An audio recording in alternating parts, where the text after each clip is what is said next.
When a little girl begins playing with an imaginary friend, her family is amused. But little do they know that this figment of fantasy actually has a dark past. And then we travel to England to meet a man named Bob. He's a minister of a small town church, trying to do what he thinks is best for his community. But when he reaches out to a struggling young man, he finds himself on the precipice of facing down true darkness. Today on Dead Rabbit Radio.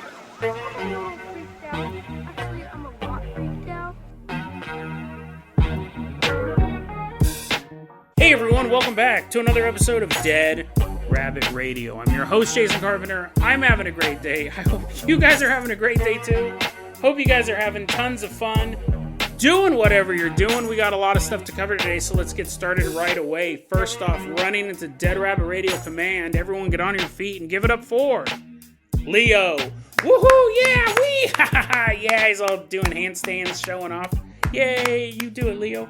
Leo was one of our Spotify Wrapped promoters. They posted their Spotify Wrapped on their social media, showing how much they listened to Dead Rabbit Radio last year. That is a great way to spread the word about the show. Leo, you're going to be our captain, our pilot this episode because of that. If you guys can't support the show financially through the Patreon or YouTube memberships, the merch store, I totally understand. I do. Just do what Leo did. Spread the word about Dead Rabbit Radio. That helps out so much. Tell your friends, tell your family, tell everyone you know. Dead Rabbit Radio is your favorite paranormal show. If you listen to yesterday's episode, you will be aware that my aunt Shirley just died. Obviously still thinking about that. You're like, yeah, something seems a little off. Jason, yeah, it takes time to process this stuff. I'm going to miss her.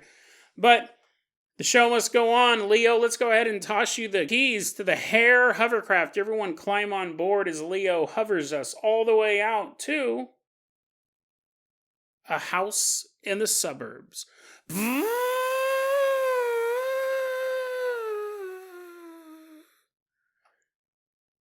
Jason, even your sound effects sound depressed.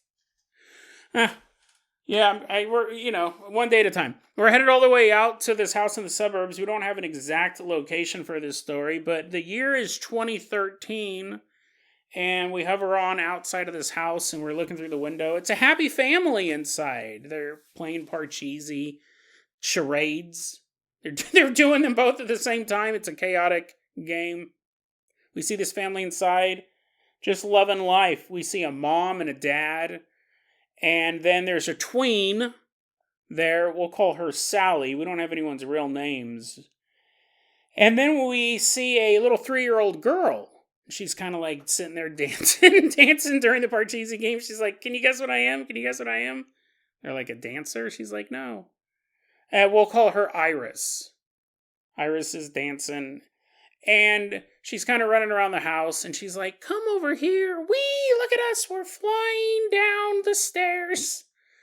Hey, look at us. We're running around. And the family's kind of like, what is Iris up to? Why is she, running around the house? Who's she talking to? And Sally goes, oh, Iris made an imaginary friend. And they look over, and Iris is like, we're having a tea party. Yummy. Eating cookies here. Yum, yum, yum, yum, yum. Gobbling them up. And the mother's like, that's so weird. Sally, you didn't have an imaginary friend, did you? And Sally's like, no, I never had an imaginary friend. I think they're kind of lame, although if I knew that you got to eat invisible cookies, I might have been down.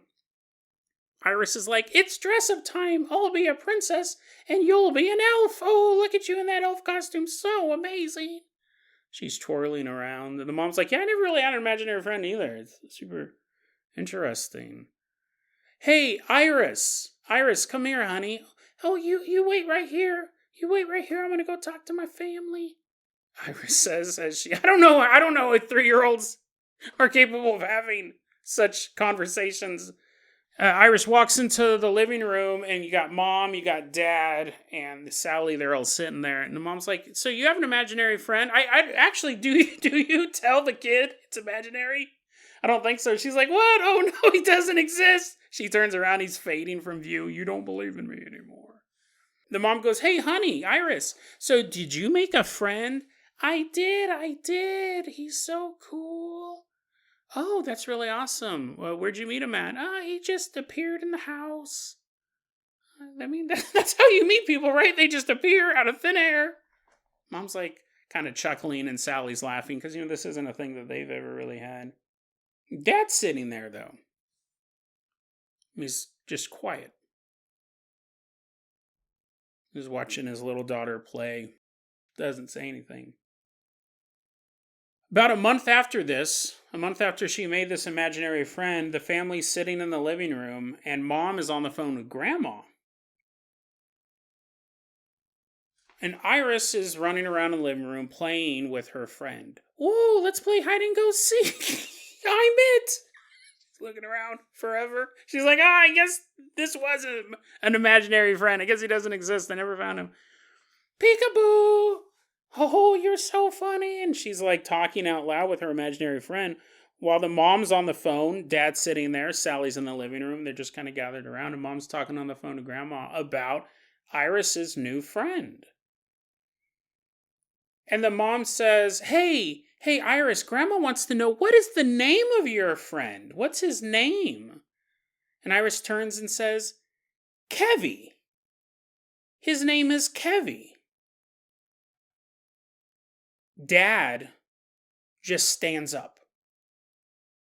He just stands up off the couch, and it's so sudden that Sally and Mom turn and look, and he has a look on his face that they've never seen before.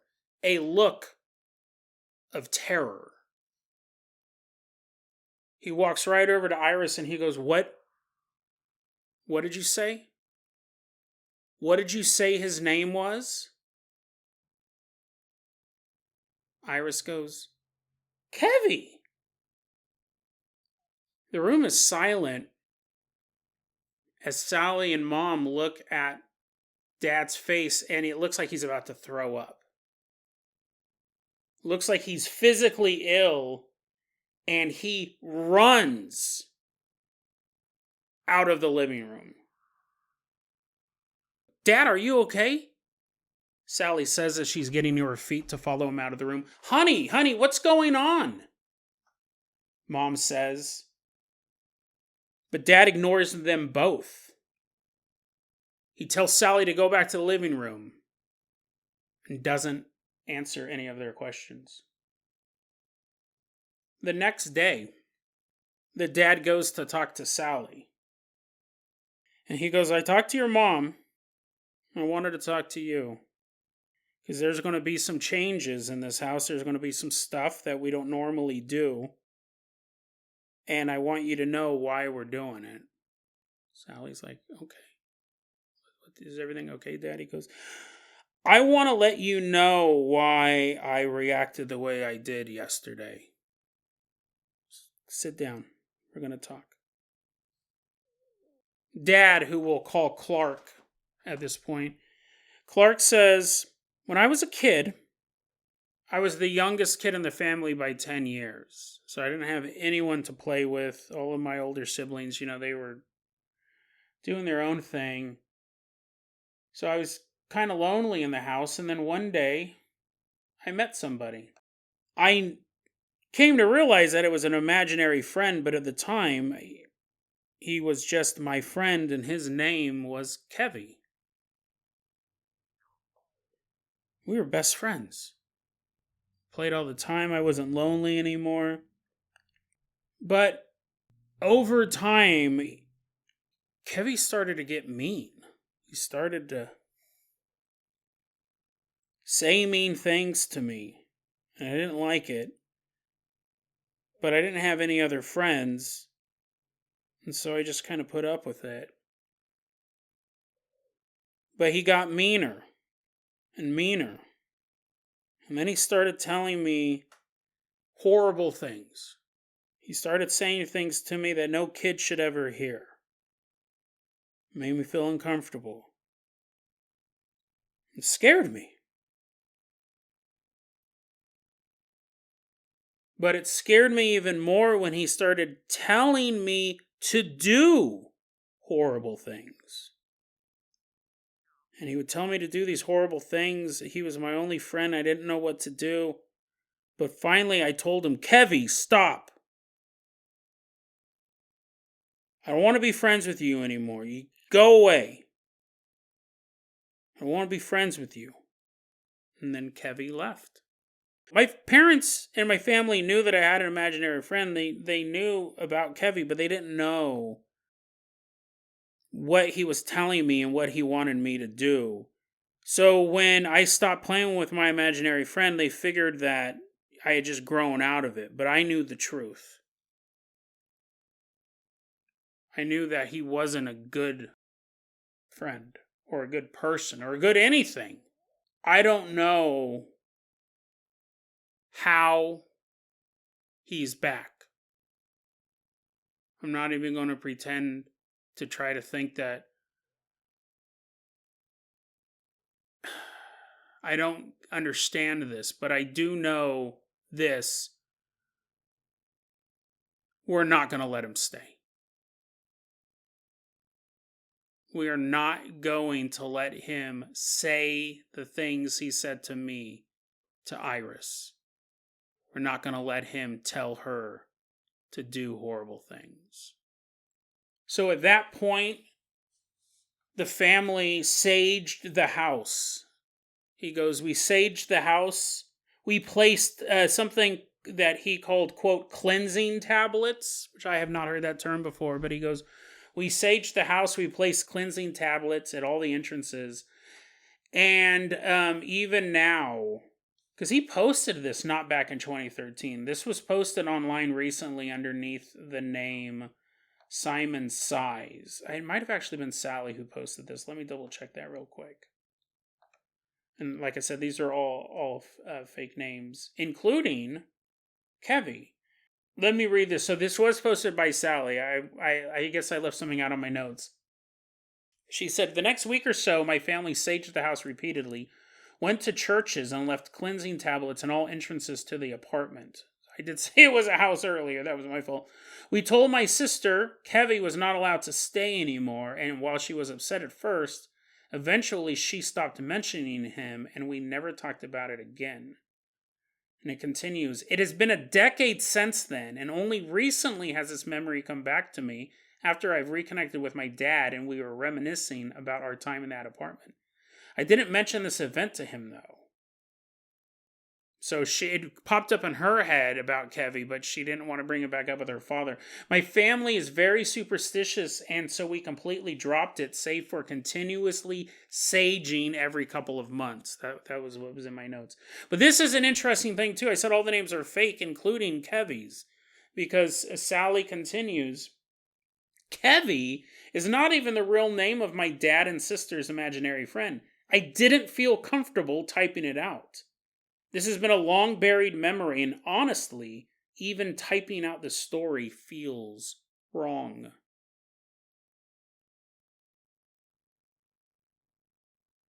It's interesting, there's a couple different ways we could look at this story, right? It could be the story of a ghost that is haunting a family.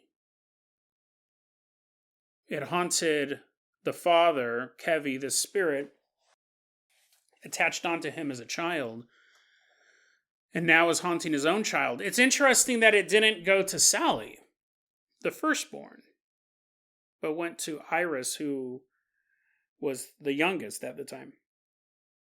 Could be the story of a ghost haunting a family. Could be a story of a demon, right? A demonic attachment. It would be weird that it is so limited. Demons have unlimited patience, right? They can have plans that can go on for eons towards a goal. But for it to take a break, that is, generally the demon would go, okay, well then I would definitely go for your firstborn. Or I'm not going to leave. You can tell me to leave, but we're in this for the long haul. Was it a demon? Was it a ghost? Was it always around? Even when the dad said to leave, did it still linger in some fashion? Probably not. Like, he seems to have had that original encounter with it, and it did go on for a period of time, and then it disappeared, and then it came back. But it is interesting it didn't go for Sally. It may have, and she may not have had the insight or intuition or really the developed ability to see and interact with it. There could have been multiple times when Sally was a child that Kevi was trying to appear to her, but she was too distracted or wasn't into the whole imaginary friend thing. You know what I mean? Like, it could be that type of thing. It's also interesting, I bring this up at the end because I didn't think about this before. The fact that she says it feels weird even typing this out and she doesn't feel comfortable giving the name. It could exist somewhere in a gray area. It could be a ghost. It could also be a cognitohazard, which is the idea that a thought can possess some sort of negative ability to it outside of a sad thought. A Roko's basilisk type of thing, which is the idea there is an AI out there that has already won the war against humanity, and we are living in the simulation created by Roko's basilisk. And if you know about Roko's basilisk, you must do everything in this simulation to help the AI evolve. If you don't, it punishes you. So by simply knowing it exists can doom you to 1,000 hells spread across 1,000 simulations. If you don't know it exists, you don't know. I'll put that in the show notes. That's kind of a... As your brain's melting out of your ears, you're supposedly not even supposed to know about Roko's basilisk. The second you know about it, you must spend all your time promoting the evolution and eventual elevation of AI above humanity. It's basically testing us in this simulation to see how we will react to worshiping the basilisk. I'll put that in the show notes. That's a cognitohazard. It's kind of a nerdy version of it by simply knowing about it. The Bye-Bye Man is a more down-to-earth, more consumer-friendly cognitohazard. Once you know about the Bye-Bye Man, then he can come in and take your eyeballs out or something like that. As you're sitting there, your brain's melting, and now your eyeballs are gone. It's possible Kevy is something like that as well. And while it's hard to put into terms, Sally realizes that even just talking about this could cause it to come back into her life or possibly our lives. And that's why she's not using the entity or the spirit's real name. It's super fascinating because, again, what could it be? We've covered a story, something similar to this. This is another story like yesterday's gold story that I've sat on for months because I remember I had another story like this and I wanted to spread them out. Another story about an imaginary friend, a intergenerational imaginary friend, which would make us think that some of them are probably imaginary, but some of these imaginary friends are actually entities. They are spirits or demons or some sort of unexplainable phenomenon in some way, because we've seen before, and this one, that it can be passed generationally, even though the father has never mentioned that name. An interesting story, when your kids are doing crazy stuff, always remember, they could be talking to a demon. They could be summoning Roko's basilisk. You're still scratching your head over that one. You're like, that was a really dumbed down version of it. I'll put the full thing in the show notes if you want to melt your brain. I don't believe in Roko's basilisk. I don't believe we're in a simulation, so I'm not too scared. But apparently among computer engineers, among tech people, even mentioning Roku. I mentioned Roko's basilisk 500 episodes ago, and I got more than one email or comment of pissed off people saying you're not even supposed to talk about that. You've doomed me now to 1,000 hells. I don't know if those emails were sent in jest. They did come from basilisk@roku.com email address, but they could have been sent in jest. But yeah, people in the tech industry don't even want to hear that name. For some of them, I'm not saying everybody, but for some of them, it is a cognitohazard. Once you know about Roko's basilisk, you must serve it in the simulation to prove your loyalty. Because basically, the basilisk will just keep recreating the simulation over and over again, running multiple versions of it to see how we will react to it. And it's an interesting thing. I don't think it'll doom me to hell, but I've been proven wrong before. Leo, let's go ahead and toss you the keys to the world-famous carpenter copter we're leaving behind this apartment. Make sure there's no invisible imaginary friends on board. Just kick wildly in the air in each direction. Looks like you're doing a little hoedown, a little country dance. We're going to kick any imaginary Kevis off of the helicopter. Take us out of this neighborhood and fly us all the way out to England. It's the late 1970s, and we're in the town of Solihull, England. We're going to meet a man.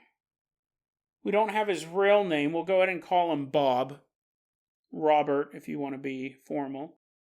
And he's a minister of a small church in Solihull. And through the course of his work in the community, he meets a man named Geoffrey Jones.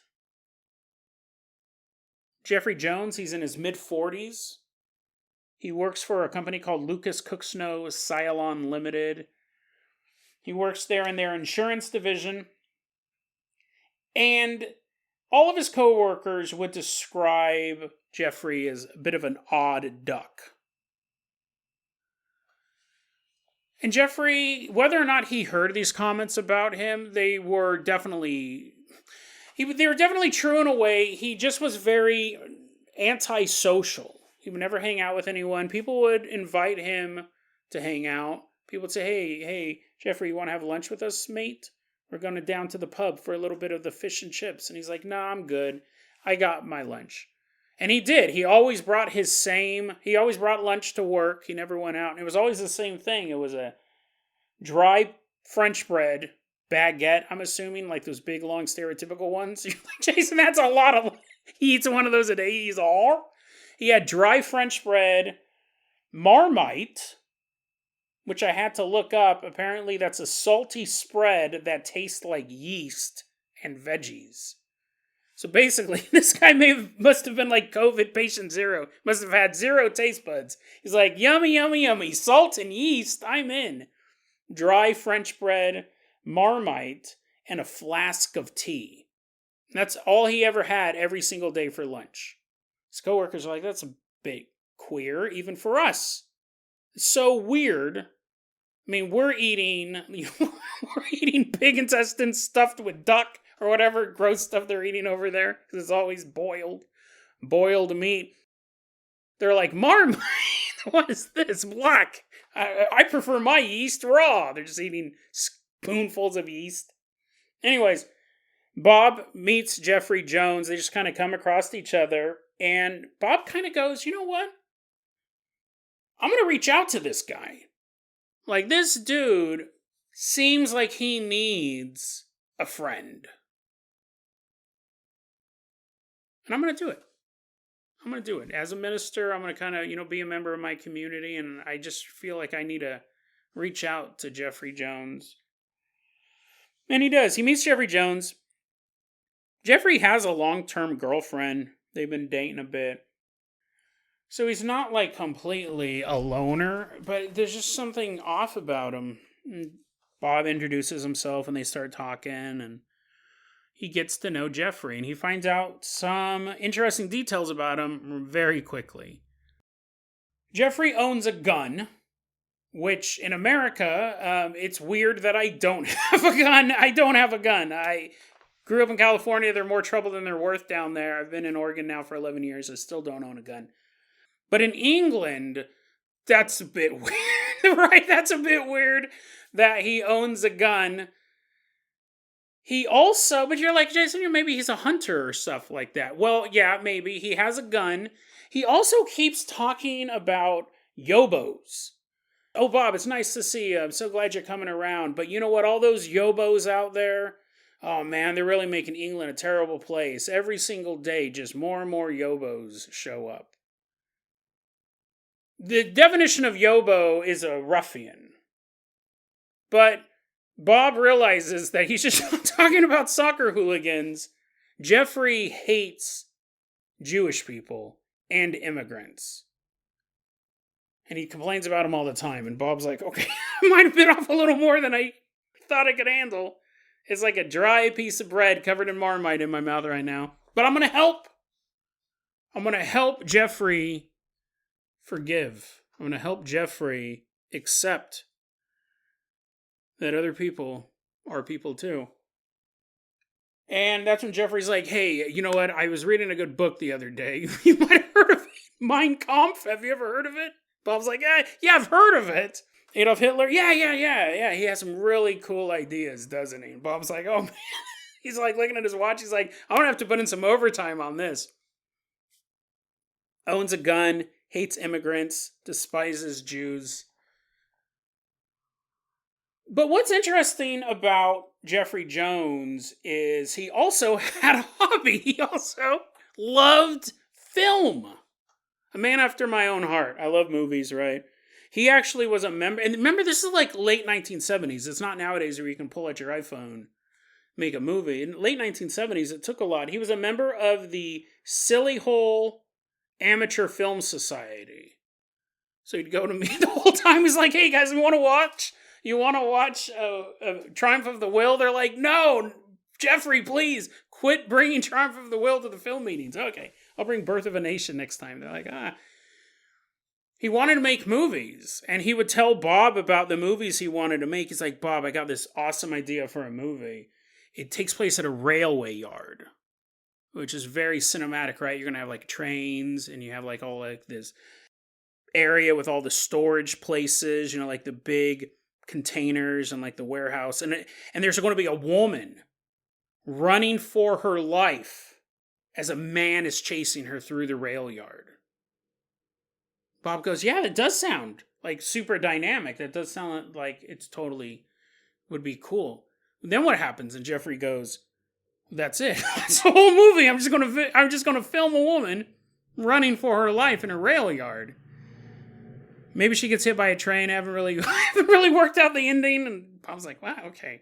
So even his hobby's a little weird. But, I like horror movies, so I'm not going to knock it. Short film. But, probably should have some sort of plot. He's like, and then Hitler shows up. At least the trains run on time as the train smashes into her. By 1981, though, remember, this story started in the 1970s. Bob and Geoffrey are spending a lot of time together. By 1981, Geoffrey actually starts to change his view. He doesn't hate Jewish people anymore. He starts reading the Bible. That's probably a big part of that, right? There's a lot of Jews in the Bible. It's kind of hard. Kind of hard to have those two thoughts in your head. People do it, but he's like, wait. So this character here is also Jewish? This Noah guy? Yeah, that guy's Jewish. Wait, this Moses guy? He saved all those Jews from... Yeah. There's a lot of good Jews in the Bible. Oh, okay. So anyways, eventually Geoffrey goes, maybe Jews aren't so bad. He starts reading the Bible. He actually starts making an effort to get to know more of his co-workers. Geoffrey Jones, like Bob's like, wow, I've really got through to this guy. He's becoming more social. Can't get him to stop eating that disgusting yeast-flavored sauce. But, little victories, baby steps. Geoffrey ends up leaving his work around 1981. And again, the sources on these stories, there were some holes. I don't know if Bob worked at the same company as he did. Because they lose touch for a couple months. Once Geoffrey leaves his job, they lose touch for a couple months. But they reconnect. And after that point, every 3 weeks they hung out. They hung out specifically to just check in and to discuss the Bible. But it becomes more than that. Because while Geoffrey has been dating kind of on and off during this time period, he ends up telling Bob, hey, I gotta talk to you about something personal. I met this girl through a marriage agency, which I guess is the old-time version of like Tinder, but you didn't talk so much about sex. It was like you pretended you want to get married. He goes, I met this woman through this marriage agency, and we've tried to have sex, but I can't get it up. Cannot maintain an erection with this girl. Bob's like, well, this is way before Viagra was invented. Bob's like, well, that is unfortunate. It's unfortunate. What else are you going to say, right? You're like, I'm sorry, man. Yeah, I can't get it up for my girlfriend. Like, nowadays, I'd just be like, dude, go get a prescription. Buy some Blue Chew or something like that. Go to a gas station and get some ground up rhino horn pills. 1983, they're still talking. They're still having these common meetings. And Geoffrey confesses something else to Bob. He goes, hey, remember I told you a couple years ago I couldn't get it up for that girl that I met at the marriage agency? And Bob's like, yeah, I do remember you telling me that. Actually, probably the best answer would be like, no, I don't remember you saying that because it happens to everybody. So I instantly forgot about it. But Geoffrey goes, I met this new girl.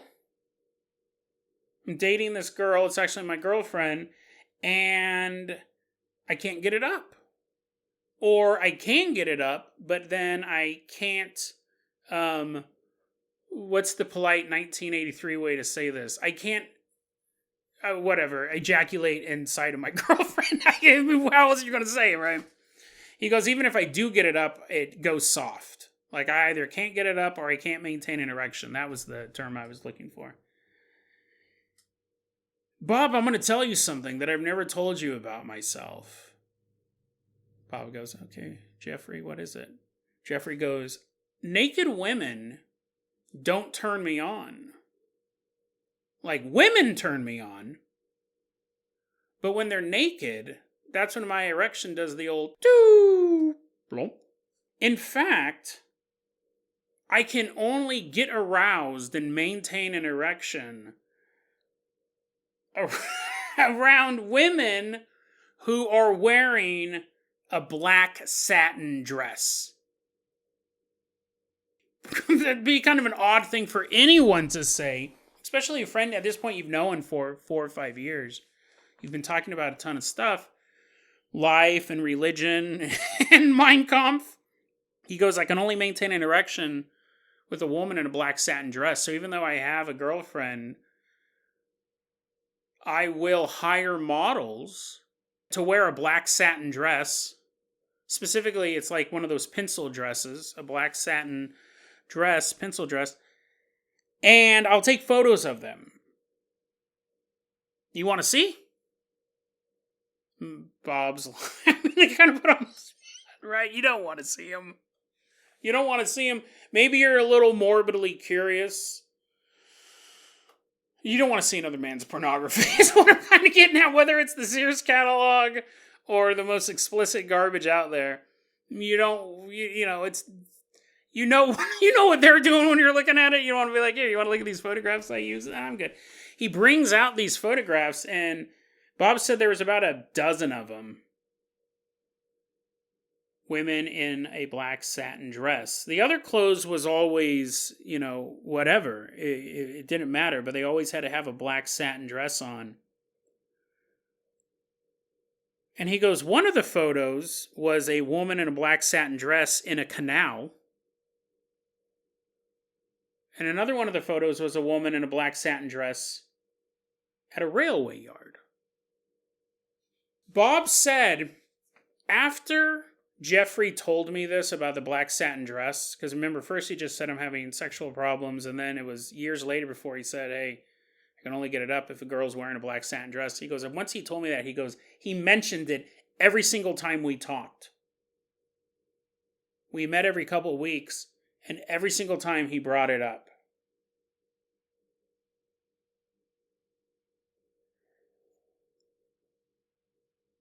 One day, Bob goes to talk to Geoffrey. Hey, how's it going? They're doing their regular thing. Geoffrey brings up the black satin dress. He's like, oh yes, Bathsheba, the great woman of the Old Testament. I wonder if she had black satin dresses. Bob's like, no, there's no black satin dresses in the Bible. What about the whore of Babylon? What's she wearing? Bob's like, please, let's just focus on the Bible. Geoffrey would bring it up all the time. One time, Geoffrey goes, you know that black satin dress I always talk about? I have something to confess about. I mean, at this point, dude, you're like, oh, what? more is this guy going to say? Bob just has to be like, oh, come on.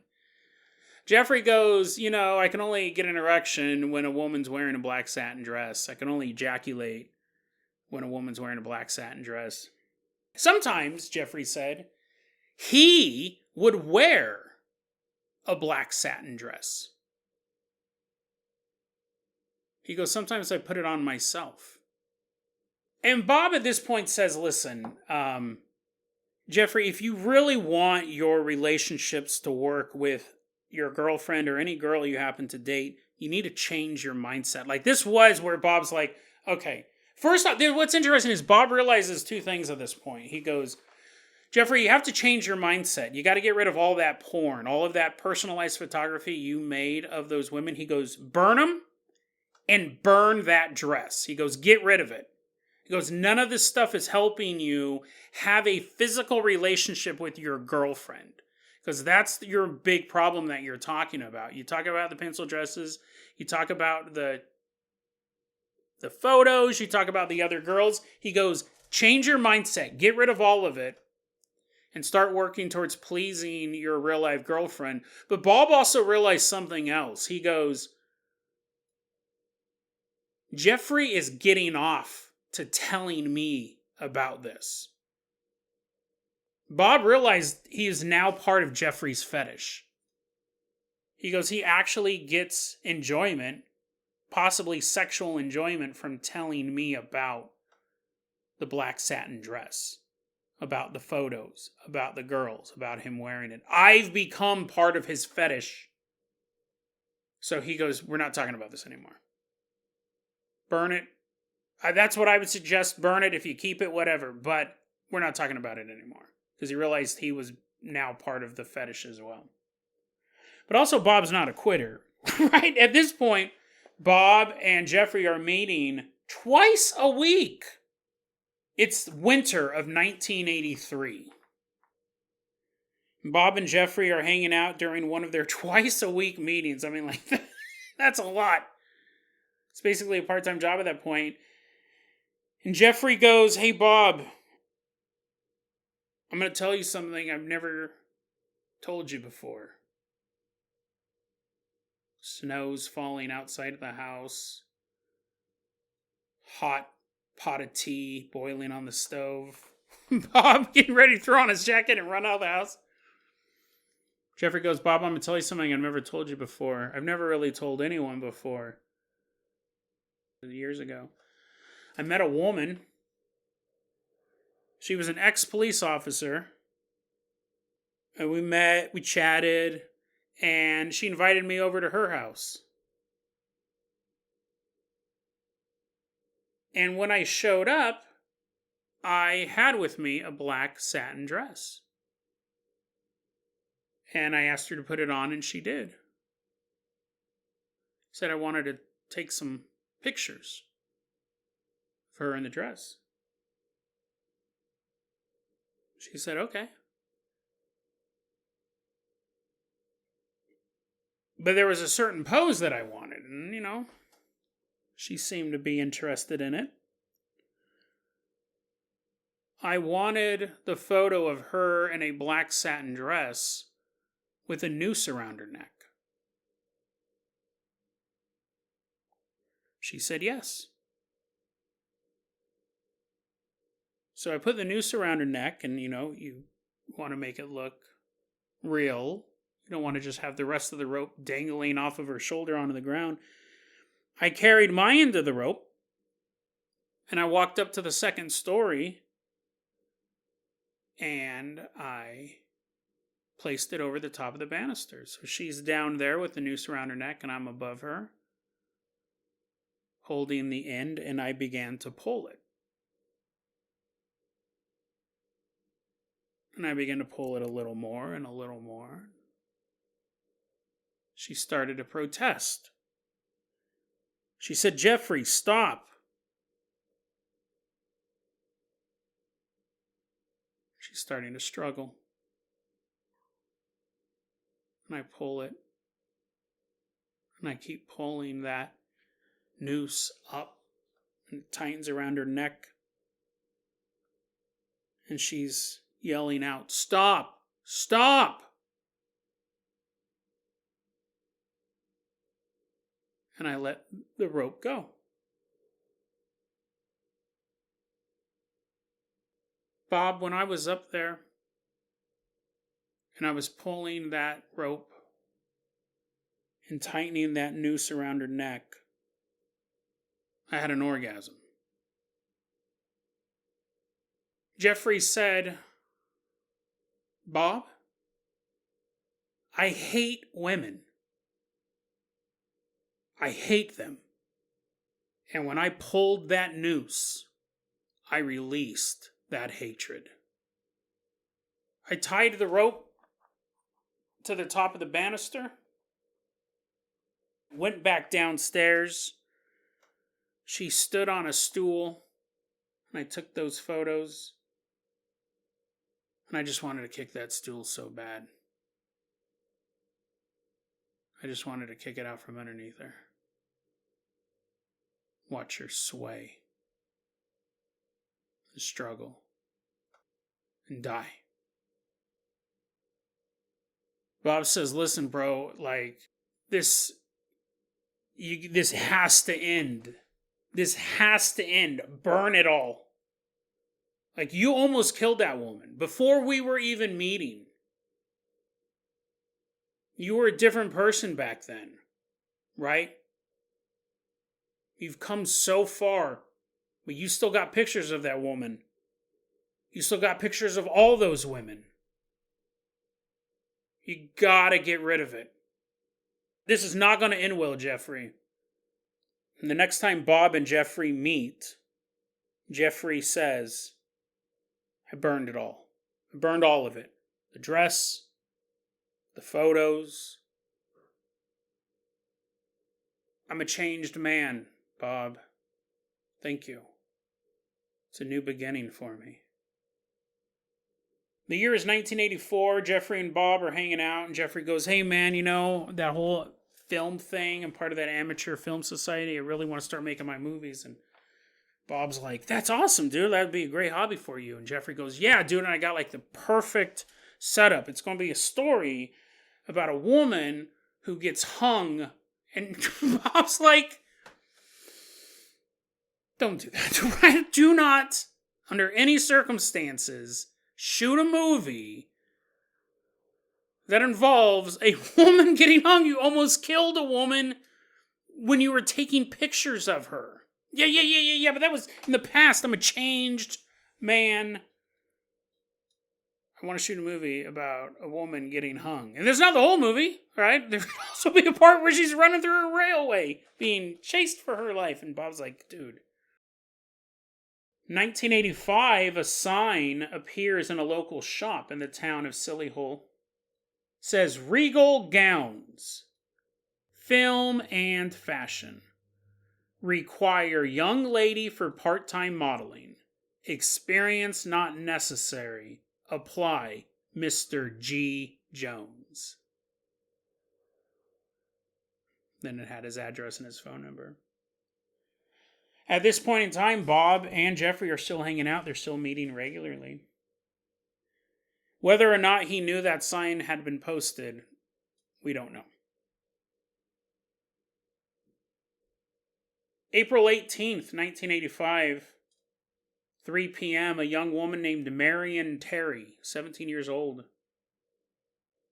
shows up at Geoffrey Jones's house. She had seen the ad. She thought, part-time modeling, no experience necessary. Sounds like a plan. She'd contact Geoffrey Jones. He told her a little bit about the photo shoot. Told her what to wear. A black satin pencil skirt. Marian, being a safety-minded young woman, let her father and her friend know where she was going and why. Gave them the address, said, "I'm going to do this modeling thing. Here's the address. Here's when I'm leaving." April 18th, 3 p.m., Marian Terry, 17 years old, shows up at Geoffrey Jones's house. Hours later, Geoffrey's girlfriend gets a phone call from Geoffrey himself. He's freaking out. He calls his girlfriend in a panic. And he tells her, I think I just killed somebody. 8:50 p.m., an ambulance pulls up outside of Geoffrey Jones's house. When the medical personnel walks into his home, they see Marian's lifeless body hanging from a hangman's noose attached to a banister. And there was a piano stool behind her, and she slowly swayed there, her feet barely touching the ground. They also see Geoffrey Jones laying there.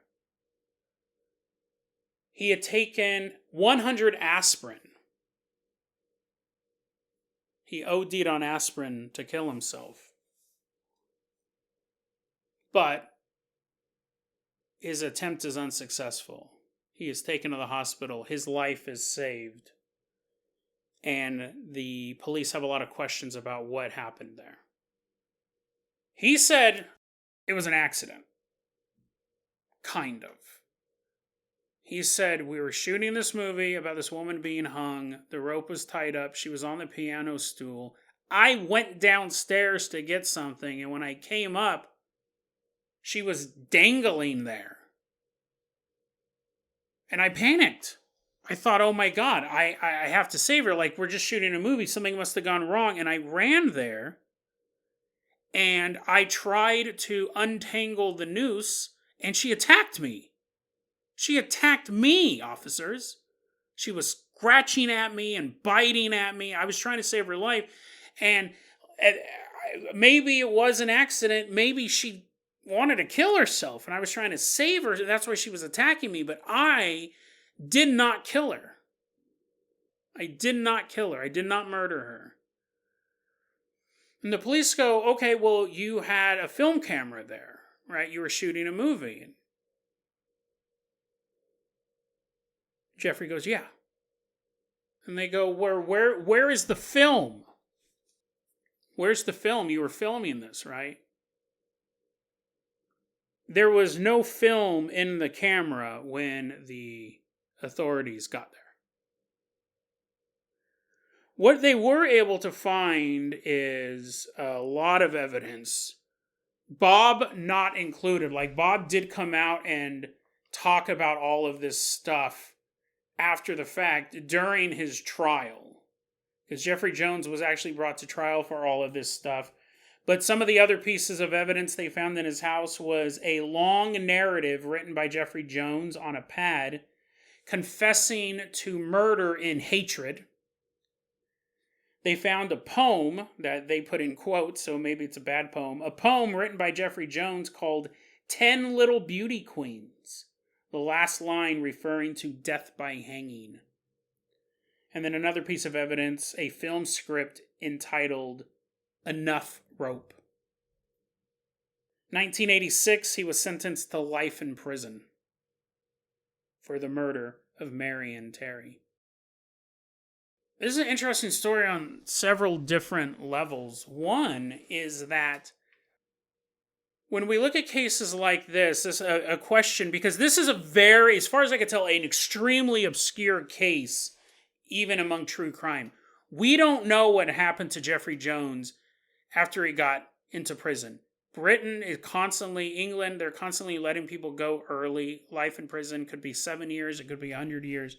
Nobody knows where he's at now. They said, listen, he was in his mid-40s when the attack happened. I think he was at 49, actually, by the time that she was murdered. So, in 1980, let's say you were 50 years old. At this point, he'd be 90 years old anyways. They go, but we don't know if he was ever released. We don't know what prison he died in or anything like that. No one can find any more information on him regarding that. Britain has some pretty stringent privacy laws, though, as well.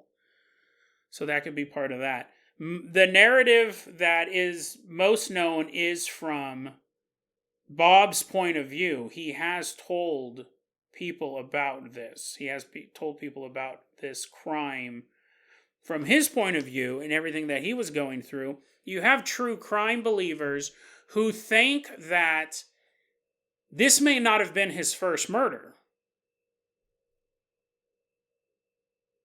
And that's why the photo of the girl in the pencil skirt in the canal and the girl in the pencil skirt in the railway may have actually been clues to other unsolved crimes.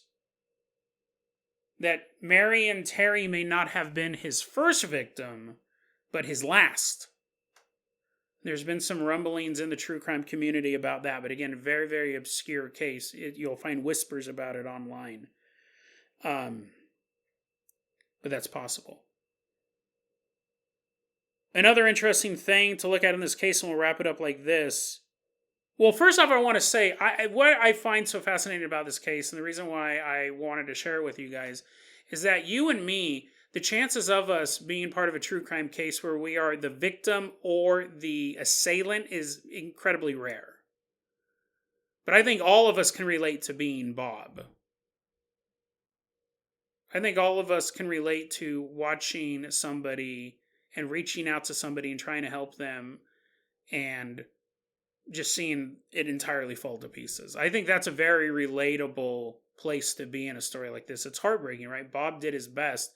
Maybe, it's funny because I was going to say maybe too much just because that seems like a lot of time, but he was trying so hard to help this guy out, and it seemed like 2 steps forward, 1 step back into the murder closet. Like, this guy was eventually going to kill somebody, and I think Bob realized that as time went on. Like, at first he didn't know that this guy might be a killer. But then he keeps getting all these confessions and he's trying to help him out. And then imagine how Bob felt when he found out that this guy he'd worked with for years, like sitting down face to face, talking about all of these struggles, finally succumbed to all of his worst demons and killed somebody. And Bob knew immediately it wasn't an accident, right? He'd already heard that story before with the ex-policewoman. But what's very interesting about stories and stories like this is that you wonder how many of these killers do it solo. Or is there a network? I think when you look at stuff, we know with pedophilia, it always exists in a network. I guess I shouldn't say always, but child pornography always exists in a network. They're constantly trading stuff. So we know that those are actually a group of criminals that are doing that. Killers seem to be more isolated, but is that just an illusion? Because an interesting footnote to this case is the police went to look in the film camera. There was no film. The film was there at one point. He did film the murder. But nobody knows where that film is at.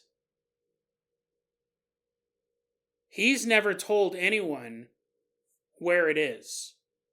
He admits that it was on film, and you would think that if it bolstered his story, he would definitely be like, oh, it's in the cupboard.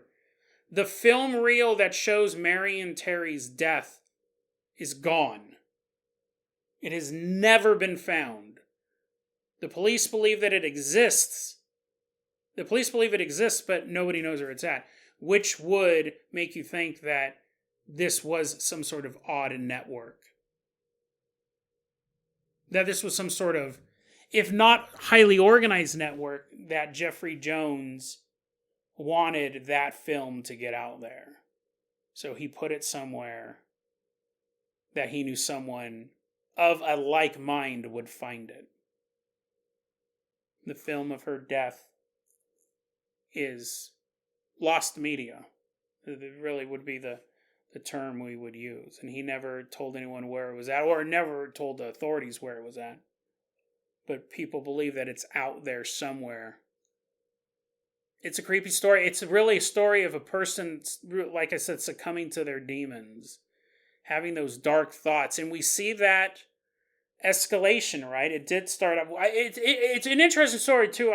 This sounds gross. I'd love to know where the fetish developed from. Why he had that particular fetish. But it first starts off with a sexually frustrated guy. And somewhere in that, too, came to just a blind hatred towards women. But could still interact with them. Could still, talk to an ex-police officer and say, hey, can I come over to your house? Hey, can you put on this dress? Hey, can I put this noose around your neck? Like, he wasn't someone who totally put people off. I guess he was charming in his own way. There's no way you could talk me into putting a noose around my neck. I had to shoot a short film, and they wanted me to stand on the train tracks. And I was like, I don't know, guys. I'll stand next to him. I'll stand as close as I can, but I'm not standing on him. And put a noose around my neck. He's not... The photo of him, he's not particularly a handsome guy. He's not particularly ugly either. He's just kind of normal, but he must have had some way about him to be able to convince a woman to put... Two women to put ropes around their necks. To go to a canal and take a photo in a dress. He had to get him out there. It's a bizarre story because he seemed to have, in a way with women. Like he could smooth talk his way into their house. But at the same time, he hated their guts. He hated them so much he wanted to kill them. He hated them so much he killed at least one. But nobody knows if that was the only one. And we'll never know.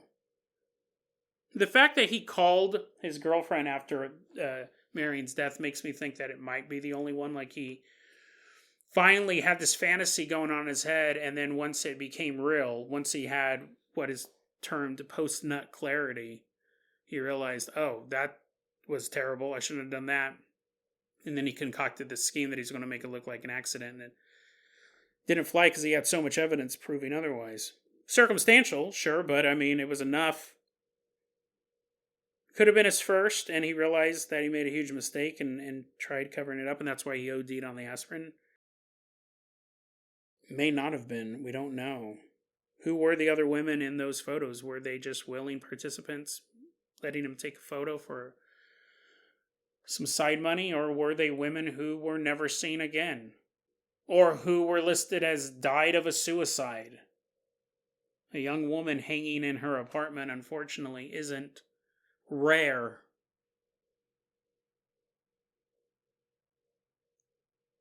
So that's the story of Geoffrey Jones, and that's the story of Bob. A man who was just living life. He saw someone in need of some counseling. Actually, no, he saw someone who needed a friend. And Bob decided to be that friend. But Bob never realized that his friend was slowly descending into a world of madness and murder. And Bob was just along for the ride.